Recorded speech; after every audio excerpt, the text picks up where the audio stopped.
Hey friends, it's Dorleen. Welcome to my channel and welcome to my creative life. If this is your first time here, please hit that subscribe button for more videos.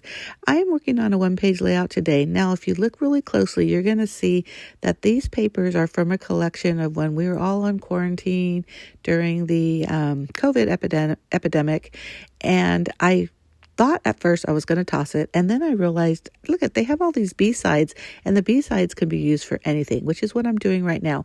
Now I'm following this sketch from Scrapbooking the Day Away, and I'll have a link to that website in the information box, as well as my blog and my Instagram account, or anything else I feel you may need. But this layout is for some photos that I took in 2024 for my daughter and I's summer reading marathon.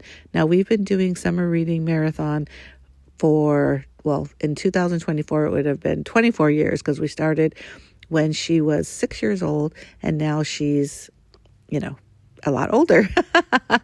But so every year during the summer, we try to read as many books as we can. We challenge ourselves so that whoever reads the most books gets treated by the other person to Baskin Robbins. Now, you can only imagine when she was 6, she was winning all the time, but that's okay. I was pretty much paying for it until she became 18 anyhow. But back to my layout. So I'm using a circle cutter that I've had for over 25 years, and this is from Creative Memories. They still have a similar cutter system. There's circles, there's ovals, and I know that they have other types of shapes because I have those as well. But this was one of my favorite tools to use. Like I said, I've had it since 2000. I've never had to replace the blades. It works wonderful, and it's a lot of different size circles. Now, I do have like my Cricut. I also have my Sizzix Big Shot, but this is the easiest way for me to work with circles. So if that's something you're looking for, definitely look for a Creative Memories consultant. If you don't have one, let me know. I don't sell them, but I do have a consultant. I'd be more than happy to give you her name.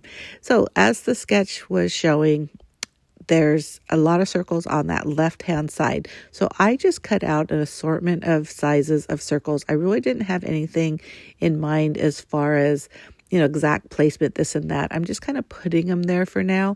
I do have photos. There's one of me reading, and the rest are basically just stacks of books and some of the books that I read. I will be doing a journaling spot there in that bottom, or that kind of middle bottom right-hand side where I'm putting this white paper here, but I'll work on that in a little bit as well. Now, this layout is really fun because not only did I use my circle cutter tools, I'm using a sketch. I also use my trimmer to trim down the photos. I'm also using some stamping. Now, the stamp set that I'm using is also from Close to My Heart, which if you are part of the scrapbooking world or paper crafting world, I should say, you know that Close to My Heart has gone out of business since then. So I apologize if you look at the stamp set and think, oh my God, I need to have it, and now you can't order it. But you never know what you can find on like eBay and stores like that. So definitely take a peek around if this is something you're interested in. But you can use any kind of embellishments. But again, this is all kind of centered around reading and things like that. So simple, simple, simple. Now I'm going to go ahead and mat my journaling spot because I felt like just one white piece of paper right there in the middle just was kind of blah.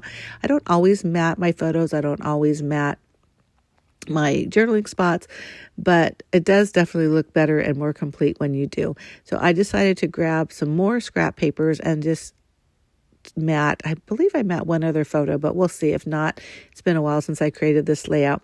So I'm just moving the photos and everything around because I don't want, see how both of those photos going on the top and the bottom were matted. I didn't like that at first, so that's why I moved the journaling spot and the photo. So now it's just that bottom left and that upper right that are matted.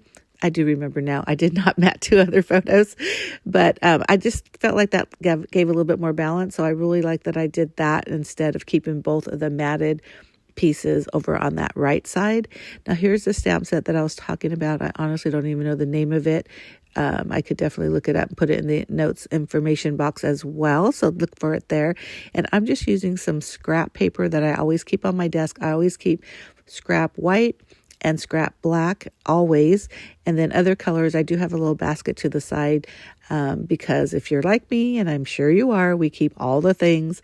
I do have larger scraps in different containers. I actually just put them in Ziploc bags, and then I place them inside magazine holders, and I have those in my closet, which I have converted into like a little storage wrap over there.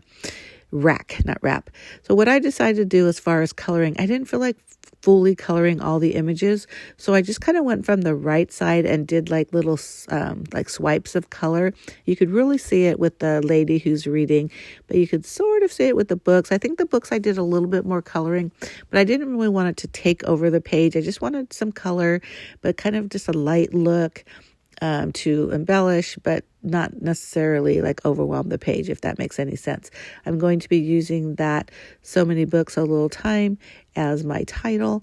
And once I'm at that, I love the way that looks over there. And I'm just going to place the girl over there on that side along with that stack of books. And I'm really just putting all these little embellishments, stamped embellishments here and there and everywhere, what I feel like looks good. I didn't really have any specific plan when I was stamping these out. I just knew if I stamped a whole bunch of stuff, I would definitely find a place for them, which I did. So thank you for watching me put this all together. This is actually a really fun layout. I don't always stamp in my layouts, but I have lots of stamps and I need to do that more often. But I hope you like this video. And if you do give me a thumbs up, I'd really appreciate it. If you leave a comment, I will definitely respond. I always appreciate comments. It does help my channel a little bit with growth, so I do appreciate that as well.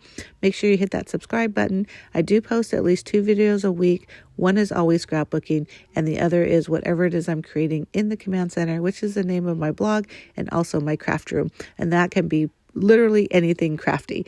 So I hope you decide to hit subscribe, and thank you so much for watching. Bye.